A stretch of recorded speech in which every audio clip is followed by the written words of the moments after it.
Pro here, and I've been looking forward to making this video comparing Apple's brand new iPhone X to the biggest and best offering from Samsung, the Galaxy Note 8. So we're going to be comparing things like raw speed, day-to-day usage, and even biometrics, Apple's new Face ID versus the iris scanning on the Galaxy Note 8. Now, I've done this test a little while ago with the iPhone 7 Plus, and the results were impressive. The Galaxy Note 8 is a very good contender, but the new arrival and the star of the show is the iPhone X. After so many leaks, rumors, and just hype, it is finally here, and it is an incredible device. It is everything I wanted it to be. Beautiful display, amazing gesture control that of course takes some getting used to, but otherwise I've been in awe of this phone. Just picking it up and holding it, it is amazing. Just 10 years, the culmination of 10 years of work at Apple. So let's go ahead and compare the best from Apple and Samsung. Now, specs wise, these are pretty far apart. 3 versus 6 gigabytes of RAM and a 6-core versus 8-core processor. They're both 10 nanometer though, so that's pretty even there. So as usual, I will be starting with a real world test where I'll be launching apps in succession of each other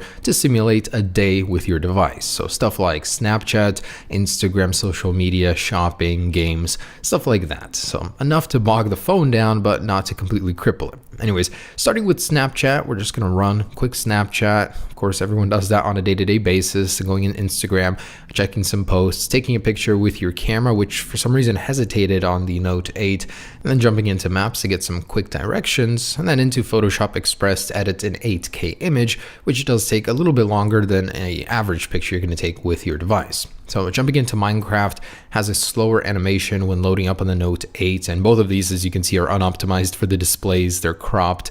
The Minecraft on the Note 8 kind of glitched for some reason. And then moving on to Mario Run, which is also unoptimized for that massive Galaxy Note 8 display. Now, both of these devices do have on-screen virtual home buttons, so that kind of complicates this test as I have to keep sliding them up in order to make them available. I wish there was a setting just to keep it on there permanently, but iPhone's already on Netflix, getting into the online apps before jumping into Grand Theft Auto San Andreas, the heaviest application I'll be running on here. So the Galaxy Note 8 at this point in time is keeping up. It's at pace with the iPhone X. The animations are quick. It loads the heavier apps pretty quick, but the iPhone X starts pulling off while it's loading Grand Theft Auto. For whatever reason, it really hesitated on this one, and the iPhone X is already on Amazon as it finishes up Grand Theft Auto on the Note 8. Galaxy Note 8 just now gets into the Poker app while the iPhone X is already on SoundCloud, and it's just powering through these. And these are, of course, connected to the same Wi-Fi network, so one doesn't get the advantage of LTE over the other or anything like that. Now, the iPhone X is already on the last test, which is a 4K 1 minute and 30-second video I use standardly for these tests. It is a struggle for both devices. The iPhone X is particularly slow, I think slower than my iPhone 7 Plus even at compiling it, but finally the Galaxy Note 8 does catch up, and I did have to fast forward on this part just a little bit just because of how long it takes for both of these. 4K, most people won't be editing this on their phones, but it gives me a good challenge or show of power on these devices. So the iPhone X finishes with a score of 2 minutes and 47 seconds for round 1, which is honestly not that great, and I've noticed that the iPhone X isn't as fast to respond as my iPhone 8 Plus, mostly because of the new animations. It just feels slow. A lot of the apps aren't fully optimized, but going back into the applications, a lot of the first ones had to be reloaded. Minecraft, Photoshop, those applications just got reset when editing the 4K video. That 3 gigabytes of RAM just wasn't enough for it. But if you really think about it, how often do we edit 4K video, do something so intensive that it resets a lot of the older applications in our place in them? But anyways, it's on Mario Run right now while the Galaxy Note 8 is still compiling that 4K video. It is pretty dang slow with it. It really needs an update to the processor, Snapdragon 845 eventually. Hopefully that'll put it more on an even plane with the iPhone X. So Netflix and all apps after it were remembered. It was Asphalt and before those heavier applications that iOS decided to clear the cache on in order to make room for editing that 4K video, but everything else was remembered. So finished with a pretty great score of 1 minute and 5 seconds for round 2. Now the Galaxy Note 8 remembered everything. I mean, it has double the RAM, 6 gigabytes, so all of those applications were saved in the cache, and it needed to do zero reloading as everything was already there. And that includes the heavier applications too. So I was pretty impressed with that, but even in the first test I ran with the Galaxy Note 8, it did do this successfully. So if you guys are a multitasking powerhouse, you need that multitasking capability. The Note 8 has been the best phone I've ever tested for it. It always remembers what it was doing in the app switcher. So it finishes with a super quick 38-second round 2. All right, so next up I wanted to do a startup speed test. You really never know when you're gonna need that speed. Are you getting chased by the killer and your iPhone is off? So anyways, here we go in 3, 2, 1, and they are off. So definitely not something we use too often, turning our phone off and seeing how fast it'll turn on. But anyways, the Galaxy Note 8 is on Android 7.1.1, not quite Android 8.0, but getting there, and the iPhone is on iOS 11.1, as you can tell with the flashing. Anyways, it is already on and ready to go, while the Galaxy Note 8 is still loading the T-Mobile splash screen, but otherwise, there it is, ready to go as well. I love that they have the same unlock animation. You have to slide up on both, so pretty cool. This one has this where you can slide up and get into all of the apps. When you slide up on this one, it just gets into the app switcher just like that. So pretty cool. These are very, very similar phones in their own ways. It's kind of amazing. I love it. All right, let's go ahead and do some synchronized app launching. So we already did this, but in a real world test, this will give us a finer, more precise idea of which one loads faster. So Snapchat, 1, 2, 3. And that goes to the Galaxy Note 8. Instagram, 1, 2. Galaxy Note 8 once again. So camera, 1, 2. The iPhone just a tad bit faster there.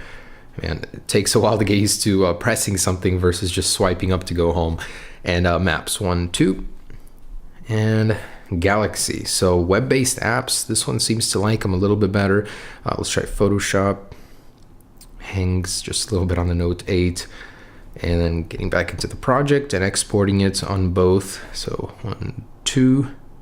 iPhone definitely faster for that one, and this is an 8K image, so it's a little heavier than usual. Minecraft, 1, 2. Dang, that really hangs on that one. And even though it's unoptimized, oh, they're the same. And Mario Run, 1, 2. So still didn't get an update for it on this one. It's a little bit different, but otherwise pretty much faster on the Galaxy Note 8. And Asphalt, 1, 2. So heavy application, but also web-based. So a little bit of both on this one. This one looks good on both of these phones. Usually they're cropped, but loads on the Galaxy Note 8 faster. So far I'm seeing a pattern here. Everything is loading on the Note 8 faster. That's amazing. That as well. Wow, that is incredible. Poker, 1, 2. Oh, the iPhone, 1, 1 finally. Okay, this is web-based. All right, Spotify, 1, 2. The Galaxy Note 8, what a surprise. Now, honestly, this might be because not all applications have got iPhone 10 updates. They're still probably optimized for other versions. I've noticed that a lot with weird cropping, just in general. It looks funny, so 1, 2. A lot of these apps might be updated in the future to run better on the iPhone 10, but so far, every app but one has loaded faster on the Samsung Galaxy Note 8. 1, 2. So quite incredible. Yeah, it's definitely going to be a faster experience. And I've noticed that using it, it's definitely a little bit slower than my iPhone 8 Plus even. The iPhone 10, see, as you can see, every single app is loading slower. Let's just load a couple sites real quick on both of these and on our native browsers. So 1, 2. This is apple.com. Loads faster on the Galaxy Note 8. Interesting. Let's try Samsung. 1, 2. And what do you know, loads faster on the Galaxy Note 8. So pretty impressive. So let's get into the more technical stuff with some numbers, with benchmarks. I'm going to start with a Geekbench, and here are those results. Over double the single core score. Multi-core score is beastly, over 10,000 on this guy. Just super impressed with this all around. So next up, let's do a Antutu benchmark, get an idea of the GPU plus CPU power altogether. And a little over halfway through, I wanted to see how hot these guys get at their hottest points during benchmarks. So I'd say about 102. And for the Galaxy Note 8, a cool 96 degrees. All right, and here are the results. I think that's the highest Antutu benchmark score I've ever seen on the iPhone 10 versus 174,000 on the Galaxy Note 8. As for the Wi-Fi speed test, for some reason I'm getting a low result on my iPhone 10, and that's after 2 tries.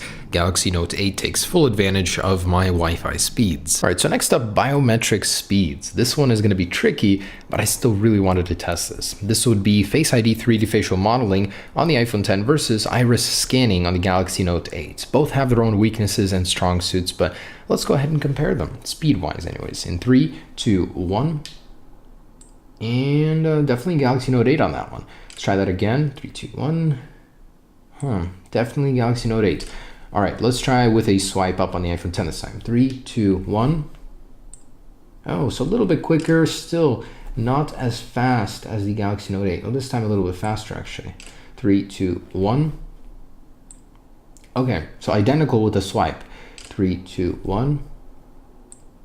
Actually even faster with the swipe. 3, 2, 1. And it's kind of hard to compare these, but definitely pretty close, I'd say. Most of the time, the iris scanner is a little bit faster than the 3D facial modeling, or identical. So pretty close. Definitely not as fast or reliable seems to be, but pretty close. One more time, 3, 2, 1. Yeah, so I'd say the iris scanning is a little bit faster on the Note 8, but still pretty good on the iPhone 10. So the conclusion is the Galaxy Note 8 is just as fast, if not faster, as the iPhone 10 in day-to-day tasks. It's only when doing more heavy things like 4K editing that the iPhone 10 pulls ahead, although both did spectacular. Thanks for watching, guys. Hope you enjoyed it. Stay tuned for more. Peace.